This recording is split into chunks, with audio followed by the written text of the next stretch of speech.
Hello and welcome to the interview. My guest today is the renowned American economist Jeffrey Sachs.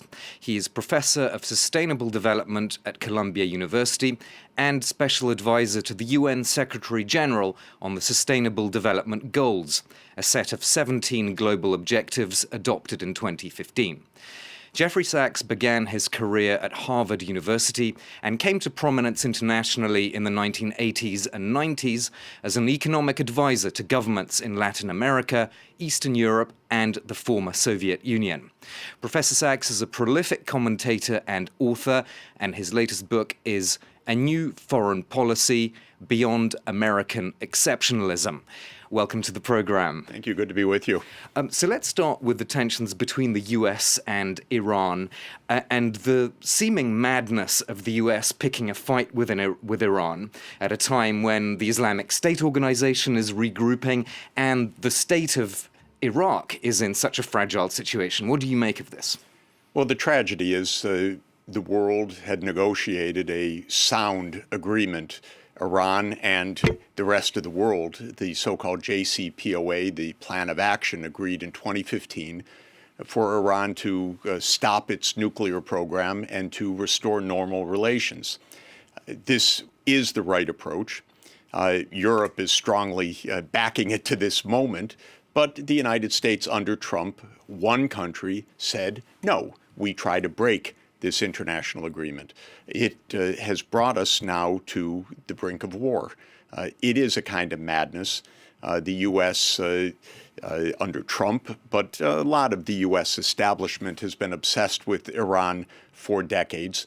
Part of it goes back to the hostage-taking 40 years ago, after all, in 1979, when the U.S.-backed Shah of Iran fell from power. And with that obsession, and actually so many things the U.S. has done against Iran, including arming Iraq to go to war with Iran after 1979 in the 1980s, the relations have been fraught. President Obama tried to normalize those relations. That was the right approach. We had this important agreement. Trump, who's unstable and dangerous, actually, for the whole world and dangerous for us in the United States, has gone out to break this agreement. And I'm afraid that European leaders have been so sadly passive and ineffective in defending the agreement that the whole world, other than Trump, backs. And this is what is so dangerous right now. Iran has been squeezed massively by U.S. economic sanctions, and Europe hasn't done anything. And so Iran has said, well, what are we supposed to do? We're going to not abide by this agreement. Europe now huffs and puffs, not against Trump, but against Iran, saying, you have to abide by the agreement. But the fact of the matter is Europe should find its voice and say to Trump, stop the bullying. We want a global agreement with Iran. If you don't want it, that's your business. But none of these sanctions against us for going forward with what the whole world other than you, Mr. Trump, wants. That's what we need. But this whole behavior comes from a very ingrained sense of America as an exceptional country with an exceptional destiny. Trump is articulating that differently from other presidents, but is still the idea of American exceptionalism. You've argued in your book for going beyond that. How does that happen in practical terms? Because a lot of my viewers would probably say, well, nice words, Professor Sachs, but this is a bit utopian given that it's so ingrained in Americans. And I've met many who've say, yes, America is the greatest country on earth. And these are not people with, make America great red baseball caps. It's quite a general feeling. After World War II, when Europe was destroyed, when the former Soviet Union was utterly destroyed, when Asia had been at war, the United States was the one superpower standing. The dominance of the U.S. was absolutely exceptional at the time. During the Cold War period, the U.S. was economically and technologically dominant, although there were two blocks with nuclear weapons that could destroy the world. But America believed its own advertisements, the American century, we lead, the new Rome, and all of that. Well, it's an outdated idea, I think for the good, know how technology development has spread around the world. China has, of course, become an important, preeminent power in the world together with Europe and the United States. And so we need a new reality to how we're doing things. But in the U.S. establishment, the idea of U.S. primacy, that we have to be the hegemonic power, and that we get to decide what we want to do. If we want to go to war with Iraq, fine. If we want to break the JCPOA with Iran, fine. If we want to be the one country to pull out of the Paris Climate Agreement, fine.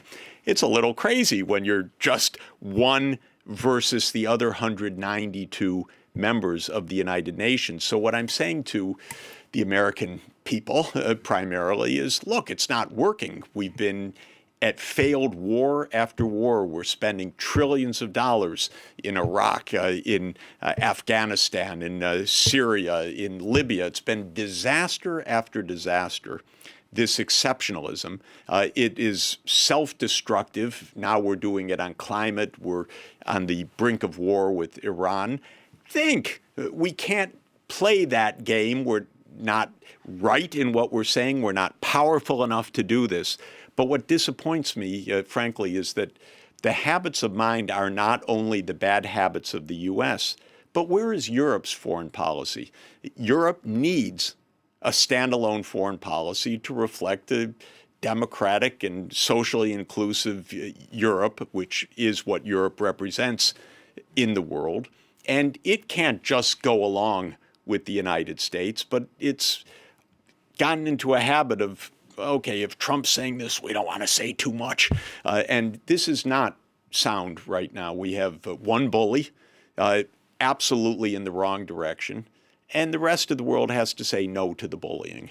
What you're talking about, though, it's really implying a massive change in US education and what people are taught in schools, and also a change in the whole corruption of the political system, so the military-industrial complex, which is making money from wars in Yemen and so on.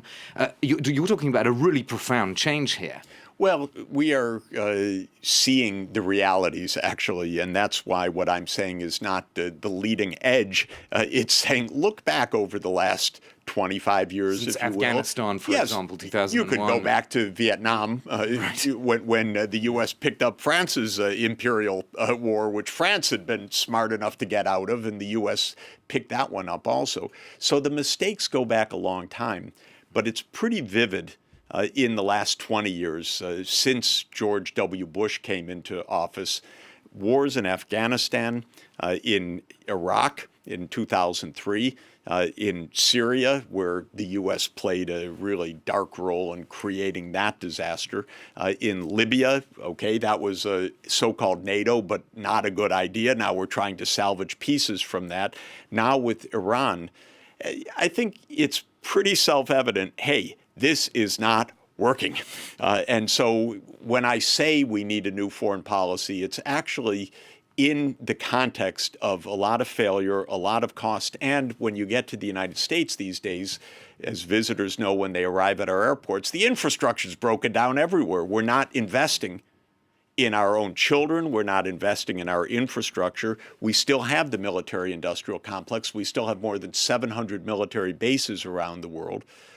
This is not working. That's the reason I think that the argument can resonate, why it's not just a shock. It's not the U.S. at the peak of its power. We're clearly not where the U.S. was in power terms 40 years ago. And so Americans do have to rethink. But then we have the worst president we've had in our modern history, perhaps in our whole history. And he's a absolutely unstable and historically ignorant man, and he's just carrying this will now in an absurd way, unfortunately. Do you think, given all you've said about President Trump, is it realistic for the rest of the world to give up on American leadership when it comes to the issues that you deal with a lot, which is sustainable development? We've seen in the last interim report on the sustainable development goals that countries are falling behind, that in fact no country is on track right now to meet its target for all of its targets for 2030.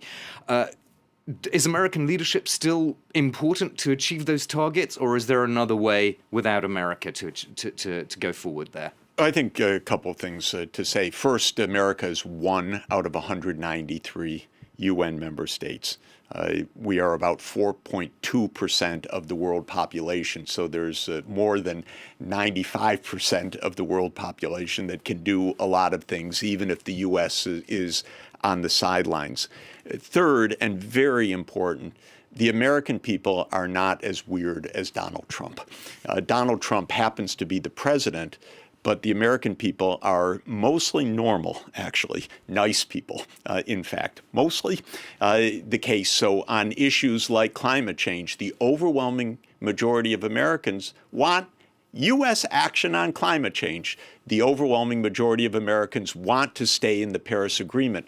So when foreign leaders are solicitous of Trump's inanities, they're not doing a favor to the American people or to these issues when they say very clearly the climate change is important and it is absolutely not acceptable for the United States to be the one country in the world to pull out of the Paris Climate Agreement. That's a much bigger help than saying, oh, okay, we're not going to say nasty things at the G7 summit or at the G20. We'll be polite. We don't want to have a confrontation, an event. That's not helpful. That's a bully getting his way. That's not really solving problems. So I would much rather have clear talk and say, no, on Iran, you're wrong, Mr. Trump, and you're endangering all of us. And no, you can't sit in the White House and order the assassination of an Iranian leader and think that that's normal and that we're going to back that.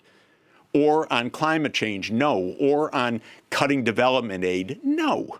So I would rather see clear talk, because we need a globally intelligent, coherent, cooperative approach, because we have massive problems, not just cowering when Trump says, I'll sanction you if you don't do what I say.